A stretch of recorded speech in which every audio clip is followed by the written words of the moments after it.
I am Curran Bhatia, joined by a very special guest, and that is one of the greatest welterweights of this past generation, one of the greatest commentators, analysts. I give him all the accolades because he's making time to chat with me right now. He's one of the two human beings on planet Earth that have been in the ring with both Errol Spence and Terence Crawford. So you have one of the most unique perspectives. Mr. Shawn Porter, how are you doing, my friend? Yeah, I'm good, man. I'm great. And happy to be on the line with you, man, talking about it, the lead up to an historic night. We know this is going to be an amazing matchup. Spence versus Crawford. Of course, it's coming up on Saturday night. It's going to be huge. Now, we talked about you faced both men, so you have the most unique perspective. So I'm going to ask you the question that you've probably been asked 10,000 times by now. I know you're out there in Vegas on fight week. It's a 50-50 fight, and I know you've said that before. If you had to go 51-49 in one direction, how would you go? It's really, really hard if I had to, man. I think I would go in Terence Crawford's direction. I believe in him. I believe in his heart, his tenacity. I believe in his hunger. Not to say that I don't believe in Spence's, but again, with this being 50-50, you can't predict how this first, second, third, 12th round is going to look. But if you twist my arm around my back, I'll tell you what, man, I do believe in Terence. And one thing I've heard you say, I've been listening to a lot of your interviews on Fight Week. We talked about your unique perspective here, is that you don't believe there's going to be a knockout in this fight. I believe you said it's almost definitely going to the distance. Is that right? I mean, I don't think I ever said definitely about anything about this fight, but I think let's talk best case scenario. Best case scenario is we have a fight that is not even action packed, but we have enough moments in each round that you say, wow, I don't know who won that round. But it's enough for you to be excited enough to say, man, this is an amazing fight. I don't know who's winning this fight, and then if it were to end in a knockout, I think that boxing wins. But if it were to go to the scorecards, I think the only way this fight, there's an upset is if the judges don't do what a majority of the people are seeing is happening, or the other side of that is the case that people don't like is those draws. I don't know why people don't like draws, but nobody wants to see a draw in this one, Certainly. It's such a big fight that I think a lot of people are looking forward to one guy winning. But then if it is a close fight, a draw, of course, we can hopefully see it again and maybe a third time. Let's see what happens. We don't want to get ahead of it ourselves. We're happy enough just that this is happening. Obviously, we talked about you being one of the common opponents here. Kell Brook is the other one. Now, there was a lot of talk in the press conference. Your name came up because Crawford said, look at what my fight versus Shawn Porter ended in knockout versus Spence's fight with you is a very tough fight. Spence did knock you down in the late round. There was also talk about, you retired after your fight with Crawford, and there was a little bit about maybe you didn't train in the best way that you wanted to. How much can we look at your fights with these two guys and look at that as evidence to what could happen on Saturday night? Well, I think maybe if anything, there's I'll tell you what you can't do. You can't look at my fight to determine how this fight is gonna go, because the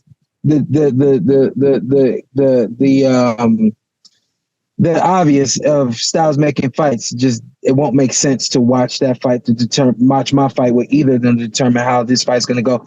But what you can do is look at responses from both men in the fights with me. How does Errol respond to the things that are happening? How does Terence respond to the things that are happening? You never see Errol lose poise. You never see him lose himself. You never see him have a moment. That's a sign that, hey, he's built for this. He can handle it. And then obviously we see how Terence responds when things aren't going his way. He responds and gets to stop it. You know what I mean? So, the only thing you can really say is that, hey, both these guys have everything that it takes to conquer the world, and now it's up to them to conquer one another. And it's unique, it's unique. I'm in a unique position because I fought both of them, but it's really not unique because no, we don't know what they're going to do. We truly don't know the game plans. We have what we have. We have a template based on what they've done in the past, but there's no template on what they're going to do with one another. And we know that both of them have the ability to do things differently than they've ever done before. They have that ability and what's on the line here, undisputed status at welterweight. It's never happened. It's going to be a really exciting fight and matchup. I know you were at the press conference today. I wanted to just get your thoughts. There was a little back and forth between Bomac and Derek James, of course, the trainers of each fighters. And then it seemed like watching, there was a lot of fan interference, people talking, and it seemed like Spence was like, hey, guys, just calm down. At one point, Crawford started to engage with some of these Errol Spence supporters. He seemed to get a little irritated. I'm just curious from your vantage point, does that mean anything that Crawford got a little, annoyed, or is that just par for the course here? I'd say, and Errol says, see, he's too emotional. He's too sensitive. And yes, to a degree, Terence is too emotional. And yes, he is too sensitive, but he's been like that his whole life. And so it'd be different if you pulled something out of Terence that he doesn't do or deal with daily. I had him come out here and he spent the weekend with me and my boys, arguing with my boys every day. And I can't get my boys to stop. And I tell you, it's like, yo, stop, because only thing he's going to do is argue. Everybody's immature, And so I just thought that Terence had an immature moment on the stage. After trying to be very mature about everything, he ends up having that immature moment on the stage, but I don't think that it's going to have any effect on what he does on fight night. And I think the same thing for Errol. I think everybody had moments today. And and that's just, I think that is testament to what this fight is truly going to bring out of everyone in this fight. We're certainly going to see the best version of Errol Spence and the best version of Terence Crawford. Speaking of the best version, that's what I wanted to ask you about. Seems like Spence has gotten better and better after adversity, after the car accident, after the eye injury. One thing that you said was that even fighting you made him better. And I agree with that, because he had to get through a challenger like yourself. I'm curious if you think the same thing about Crawford. Crawford fighting you, that was a huge challenge for Crawford as well. Do you feel like Crawford also was made better after fighting you as well? I don't know if Crawford was made better after fighting me. Definitely much, much closer to his prime. When Terence and I fought, I would say he's technically in his prime. When him and I fought, I think Errol might have been like 28 or 29 when we fought. Not to say that age determines your prime, but I just think, and I saw that in the fight, that there were things that I presented to Errol that he truly was not ready for, simply because there were certain things he had not experienced on fight night. You know what I mean? And so I think that there were some things that he grew from after facing me on fight night. Obviously, the car accident 100% ultimately was the thing that really grew him and forced him to mature. I can't say that Terence grew after my fight or got better after my fight. But here's the thing about Terence is he feeds off of the negativity. And I think that that's something that he has unconsciously always relied on, and is there for him for this fight as well. I think he's going to feed off of the negativity. He's going to feed off of the people saying that he's not going to win. And ultimately his hunger and his spirit to compete and win on fight night is predicated upon him continually being doubted his entire career. He's gotten better, not from his opposition. He's just gotten better because every opponent, people say, you're not this, you're not that. And that's what forced him to get better. Two boxing giants will face off this Saturday, but only one will walk away with the welterweight title. Errol Spence Jr. and Terence Crawford will battle in the ring. And DraftKings Sportsbook has you covered on the action. New customers, strike now and get $150 in bonus bets instantly when you bet just $5. And right now, there's plenty of ways to bet. You can go on the DraftKings Sportsbook app and check out the odds right now. Money line, Errol Spence Jr. plus 120, Terence Crawford minus 155. We got Errol Spence by KO, TKO, DQ at plus 550. Crawford, KO, TKO, DQ plus 280. Of course, you could also bet which round, over under set at 10.5 rounds. So a lot of different ways to get involved. Don't miss out on the fight everybody's talking about. Download the DraftKings Sportsbook app now and use code Curran, CURRAN. New customers can get $150 in bonus bets instantly when they bet just $5. This Saturday only on DraftKings Sportsbook with code Curran. Gambling problem? Call 1-800-GAMBLER. In New York, call 877-8-HOPE-NY or text HOPE-NY 467-369. In West Virginia, visit www.1800gambler.net. In partnership with Hollywood Casino at Charlestown Races. All games regulated by the West Virginia Lottery. Please play responsibly. In Connecticut, help is available for problem gambling. Call 888-789-7777 or visit ccpg.org. On behalf of Boot Hill Casino and Resort, 21 plus in most eligible states, but age varies by jurisdiction. See DraftKings.com/sportsbook for details and state-specific responsible gambling resources. Bonus bets expire 7 days after issuance. Eligibility and deposit restrictions apply. Terms at sportsbook.draftkings.com/boxing terms. Both guys are trending in the right direction. Both guys in their prime. It's everything you would ever want for it. This is a very special fight, and we talked about your unique perspective.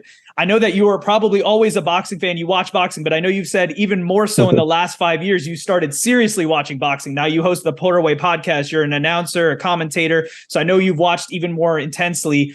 What is your plan for Saturday night? Where are you going to be watching the fight? And how special is this as a treat for you to watch two former competitors go at it? So, I mean, there's so many answers to what you just presented me with, and I'll start with them. I'm just very, very grateful, and I feel blessed that I was in the ring with both of them, made it through both fights safely. I'm healthy right now. I can talk about these fights. I can relive these fights in my mind.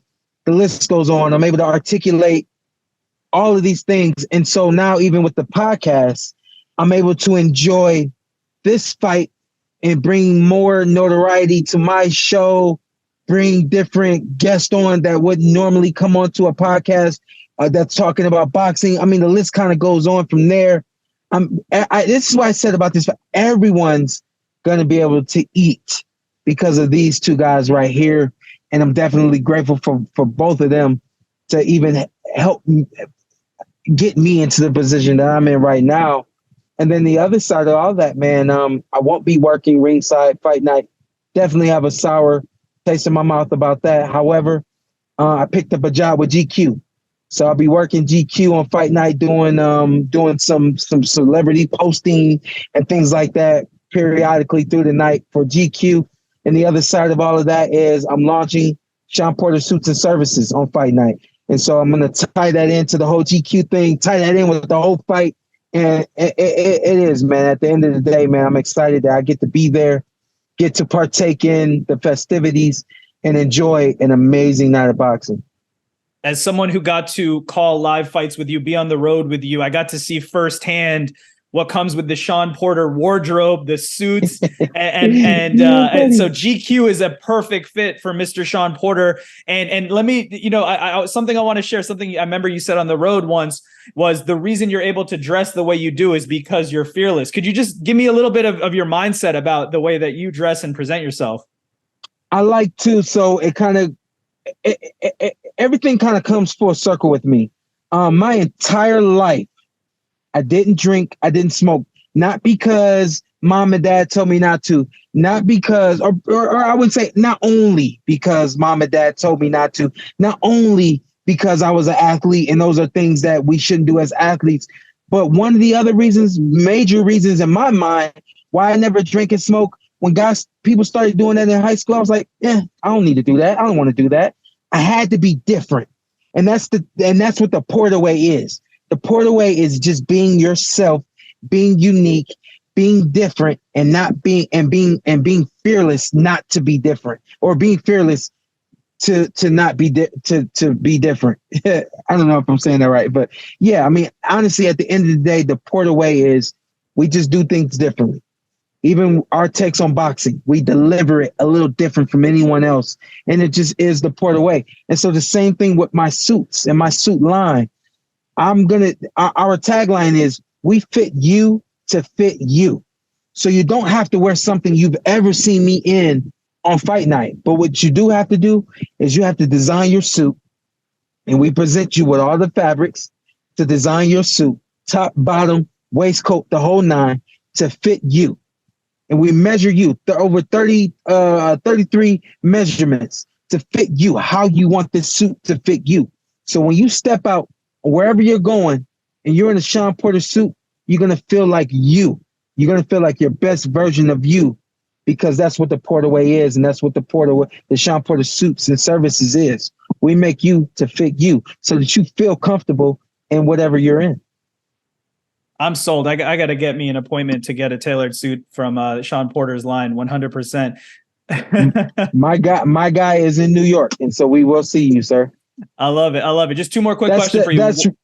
And for me, real quick, that's the other side of suits and services. We help you design your suit, interior, exterior, the whole nine. But the other side of that is we service you. We come to you. We fit you. We show you all of the possibilities that you never even knew existed. And then you have your suit, and it's one of a kind. No two suits will ever look the same. I love it. I'm definitely a customer, and hopefully anyone who's listening, check out Shawn Porter's line. If it's anything like the Porter way, I know it's going to be great. And that was my second to last question for you, because I know that you have conducted yourself a certain way, and that was your training in the ring, the way you fought in the ring as an absolutely fierce competitor. You reached the highest pinnacles of the sport. Now you have a great second act as an announcer, a commentator, the Porter Way podcast. You're doing it all. But one thing I learned about you, and I wanted to ask you about what else you want to do. Boxing is not your whole life. And I know that you wanted to be an actor for a long time. You're doing that now, life coaching as well. And that seems like a natural fit. Tell me about the next act for Shawn Porter. Man, the next act is, I said this earlier, the next act is what's going to make me legendary. I know that a lot of people who have admired me for a long time in the ring, the things that I was able to accomplish and all of these other things. And they're saying you are a first ballot Hall of Famer. You are a legend. If those things didn't make me a legend, what I do next certainly will. And you're right. I have one movie that's waiting on funding. And once we get funding, I will be the lead in that film. It is a boxing film. I have the life coaching program that I'm creating. That's basically just something to extend to the world, to help the world and this mental health issue that we have, this emotional and stress issues that everyone carries and don't even know that they're carrying. And definitely my major target, of course, is athletes. But this is what athletes do. We go so hard and with the business and with the sport and with that stuff, that when we're challenged outside of that, what we do is we turn to that. And because we're performing well over there, we don't realize how bad this still is over here.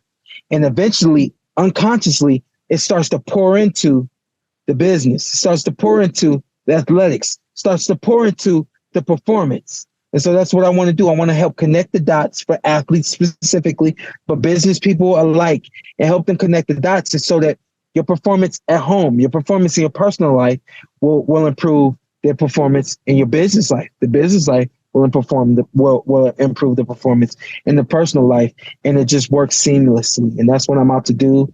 Of course, the podcast, we just started a partnership with DraftKings. Excited about that. A few other partnerships we're looking forward to doing. I can't wait to do some more commentary with you, big man. And I mean, I love my life. It is what it is.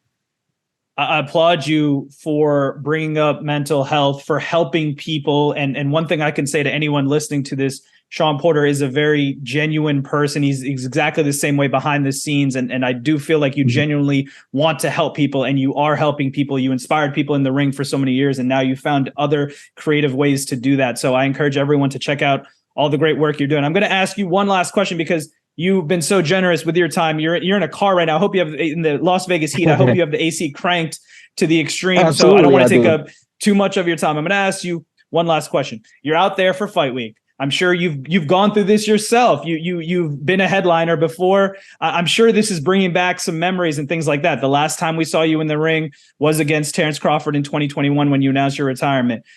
If at all, are you getting the itch? And is there anything that could happen on Saturday night with these two men where you could say, hey, I want to throw my hat in the ring and I want to take on the winner of Spence versus Crawford, and we could see Shawn Porter make a comeback? Because I think either rematch with Spence or Crawford would be extremely exciting. I'm not afraid to say this, man. These two men right here are too dangerous for me. I am not leading the life of a fighter, and I have not led that life now for almost 2 years, which means I can't just get up and get back in there and do it, So all that being said, man, the next time you see me in the ring will be on the big screen. I love it. Shawn Porter, I want to thank you so much for the time. Enjoy the fight tomorrow on Saturday night, Errol Spence versus Terence Crawford. And congratulations on everything you're doing. And thank you for all the work that you're doing. I appreciate you anytime, Curran. You know that.